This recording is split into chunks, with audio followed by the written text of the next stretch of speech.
Hi, welcome back to my YouTube channel. අද කතා කරන්නේ විශ්වාකර්ෂණ නීතිය කියන්නේ මොකක්ද කියලා. එහෙනම් අපි යමු වීඩියෝ එකට. මොකක්ද මේ විශ්වාකර්ෂණ නීතිය කියන්නේ? එහෙමත් නැත්නම් law of attraction කියන්නේ? ඉතින් මම දැනට අවුරුදු 4ක් මේ law of attraction follow කරනවා.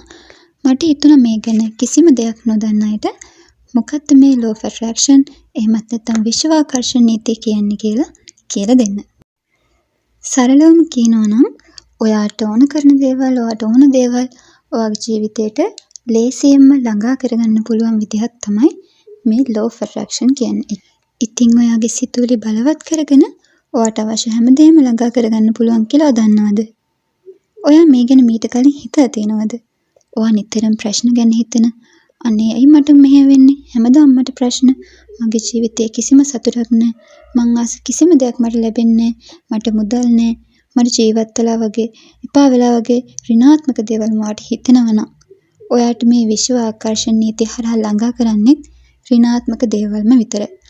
ඔයා ඍණාත්මක දේවල්ම හිතනවා නම් ඔයාගේ හැම තිස්සෙම ඔයාගේ ඍණාත්මක දේවල් නම් ඔයා වටේ තියෙන්නේ. ඔයාට ලැබෙන ප්‍රතිඵලෙත් ඍණාත්මකයි.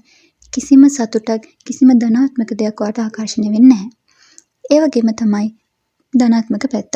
ඔයා හිතනවා නම් නිතරම පොසිටිව් දේවල් හරිම සතුටින් ඔය ජීවත් වෙනවා නම් ප්‍රශ්න තිබ්බත් ඒව ගැන ඔයා හිතන්නේ නැතුව ධනාත්මක සිතුවිලි හදා ගන්නවා නම් විශ්ව ආකර්ෂණ නීතිය හරහා ඔයාට ලං කරන්නේ ධනාත්මක දේවල්.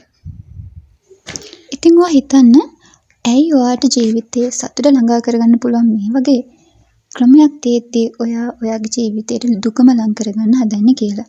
ඒ කියන්නේ අපේ ජීවිතය අපි සතුටින් ගෙවනවද දුකින් ගෙවනවද කියන එක තීරණය වෙන්නේ අපේ සිතුවිලි මත.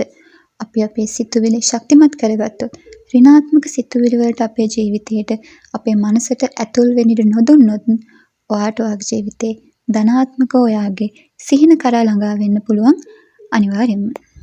ඒකට ඔයා කරන්න ඕනේ මුලින්ම ඔයාගේ ජීවිතේ ධනාත්මක දේවල් වැඩි කරගන්න. ඔයා වටේ ඉන්න ඍණාත්මක මිනිස්සුන්ගෙන් ඔයා ඈත් වෙන්න. ඔයා ධනාත්මක දේවල් වැඩි කරගෙන ඔයාගේ ජීවිතේ දුක හිතෙන ප්‍රශ්න ගැටලු මේ දේවල් ගැන හිතන්න යන්න එපා. ප්‍රශ්න ගැටලු දුක හිතෙන දේවල් මේ ලෝකේ හැම කෙනෙක්ටම තියෙනවා. ඉතින් ඒ දේවල් ගැන අපි හිතුවා කියලා ඒ දේවල් විසඳෙන්නේ ඒවා නැති වෙන්නේ නැහැ. ඒ දේවල් වලට මුහුණ දීලා ඒ දේවල් එතනින් අයින් කරන්න. ඒ දේවල් ගැන හිතන එක නවත්තන්න. ඔයා මේ දේවල් ඍණාත්මක දේවල් නිසා ඔයා මේ දේවල් ගැන හිතන්න ඔයාට ආකර්ෂණය වෙන්නේ මේ වගේ ප්‍රශ්නම මේ වගේ ගැටලු මේ වගේ දුක හිතෙන දේවල්ම තමයි. අද වෙනකොට ගොඩක් දෙනෙක් මේ law of attraction follow කරනවා වගේම සාර්ථක ප්‍රතිඵලත් අරන් තියෙනවා. ඉතින් මම ඔයාලට මේ ගෙනාවේ මොකද්ද මේ law of attraction කියන්නේ කියලා හැඳින්වීමක් විතරයි. ඉතින් අපේ සිහින අපිට අපේ අරමුණු කරා යන්න පුළුවන්. අපි ධනාත්මකව හිතලා බැහැ කියලා හිතන්නේ නැතුව මේක පුළුවන් ඔයා මේක කරා කියන හොඳ සිතුවිල්ල ඉඳගෙන ඔයාගේ හිත ශක්තිමත් කරගෙන ධනාත්මක දේවල් ආකර්ෂණය වෙන්න ඔයාගේ හිත හදාගන්න.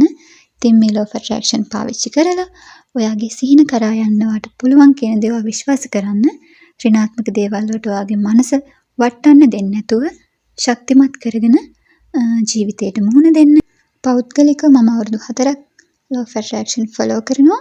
ඉතින් මම ගොඩක් සාර්ථක ප්‍රතිඵල අරන් තියෙන නිසා මම ඔයාලත් එක්ක මේ දේ බෙදා ගන්න හිතුවේ. ඉතින් මම ඔයාලට ඒ දේවල් ඉදිරි වීඩියෝස් වලින් අරන් එන්නම්. channel එක subscribe කරලා තියාගන්න. ඉතින් අපි ඊළඟ වීඩියෝ එකෙන් හම්බ වෙමු.